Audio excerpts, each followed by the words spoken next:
right through going to the football game. Yes, I would say I had a tremendous weekend up until then. Matter of fact, even going to the football game was great until, final 3 minutes of the game and then till the plane left. Now, I heard that you actually played some audio of this last night. You were actually on the Cowboys pregame show? As a pop culture phenomenon like myself, I was on the Saturday afternoon show the day before. I stopped by the pregame show. Things didn't get worked out on the pregame show because of timing. I actually got bumped for John Daly. Well, He was on set, so that was fine. I was able to live with that. You can understand. But I went down to 105.3, the fan studio. Saturday, they had me in studio. A little in-studio guest, so hard booking for them. And it was a good time. Okay, sounds like your voice is a little squeaky. Still a little squeaky. There was a lot of hooting and hollering Sunday night. You had country music. I saw you went line dancing. I did a little line dancing. Yup, that was right after a lot of barbecue. Yeah, that was in Fort Worth. Fort Worth was a good time. Okay, yeah. So you got your country fix in, because I know you love your country music. Definitely. You got your barbecue in? A lot of barbecue, yup. And I did the triple threat of fast food restaurants Long Island does not have. And what was that? In-N-Out Burger, Chick-fil-A, and Jack in the Box. Okay, how would you power rank those three? Well, Chick-fil-A is always going to be a number one because they're the number one fast food place to eat at, period. Okay. However, in a stunning development, I'm going to give you Jack in the Box over In-N-Out Burger. Well, I like Jack in the Box. It was excellent. I had it right outside, actually. That's what I ate pregame. That's right out across the street from the stadium. Sounds like a real healthy weekend. You had I only gained 1 pound for 3 days. Come on. Because all you do is freaking walk everywhere in the Metroplex. All you do is walk. And I worked out every day at the hotel gym in the morning. I would think you would drive everywhere in the Metroplex and you would walk everywhere here in New York. You don't walk anywhere here in New York. Well, you have to drive to places, but when you're sightseeing, you park your car somewhere, you're walking all over the place for 3 days. You know how much freaking Gold Bond I went through for the chub rub? It was ridiculous. Itchy nipple chub rub. All right. So, what was your power rankings for your barbecue? Actually, this place that everybody they got a new chef a couple weeks ago. This place, Billy Bob's, in the Stockyards in Fort Worth. Okay. They call it the world's largest honky tonk. That was the place with the line dancing. Whoa, was the barbecue good. I mean, they had this great barbecue roast turkey, pulled pork, everything. I mean, they don't fried pickles. They were like whole pickles that were fried. Then I went to this place, Risky's, in Sundance Square in Fort Worth. That was also very good. And there was another, it was like a whole like Billy Bob's. That was my best barbecue. That was Friday night's dinner. You're doing brisket there, ribs. I tried it all. I mean, I switched up the meats everywhere. That place, Risky's, I had a pulled pork, brisket, and sliced smoked sausage all on Texas toast sandwich. Okay. I put a picture of that on Instagram. That was, baby. Okay. All right. So, if it was smoked and it was made out of a pig or a cow, you were eating it. Yeah. I mean, my arteries survived, but yeah. I mean, gas is playing right home. A pig, beef, moo, oink. Right. Oh, and you know what? I had Whataburger in the airport terminal for breakfast at 5 in the morning. I had a burger with grilled mushrooms.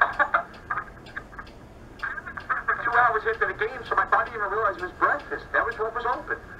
So, over the weekend, you ate at like 5 different barbecue joints. Yep. You had a Whataburger, you had a Chick-fil-A, you had a Jack in the Box, and you had an In-N-Out. Yeah, I mean, you can't get those here, so I was cha-ching. You only gained 1 pound. I was stunned. When I walked out, I said, oh, my goodness. I went to the gym today. I feel like I'm back to normal.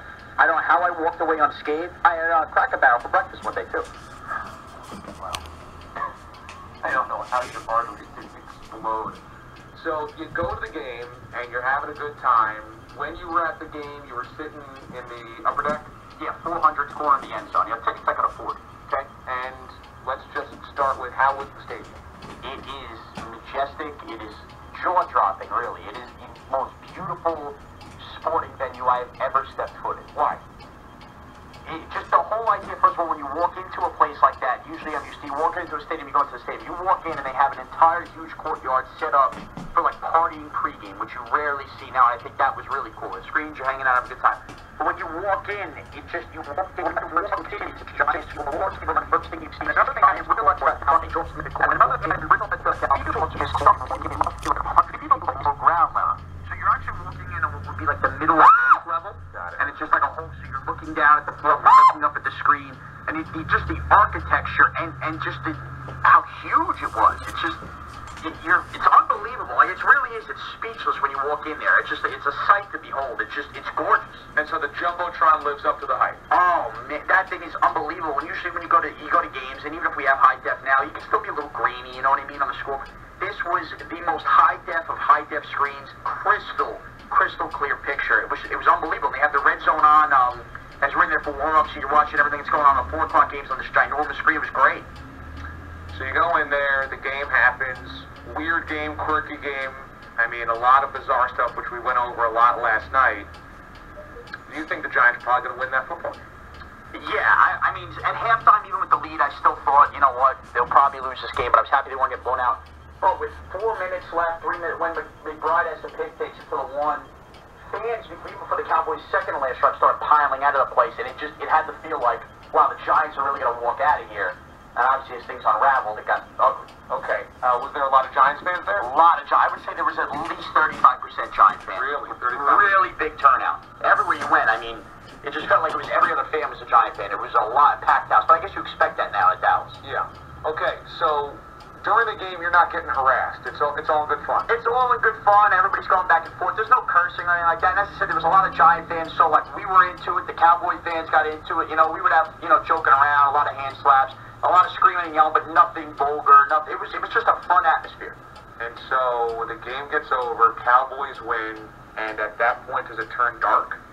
I had to feel, because the Cowboy fans now had a lot of, you know, just beer muscles going. I said, you know what, we lost, just keep your mouth shut, walk out. I told my wife, put your hat down, let's get out of here. We walk out. Walking out of the stadium wasn't even that bad. A lot of Let's Go Cowboys chants, you know, Giants, you know what chants, fine, all in good fun. It wasn't until we got to the parking lot where things became like fearful. I didn't see this coming. Basically, I mean, I'll let you.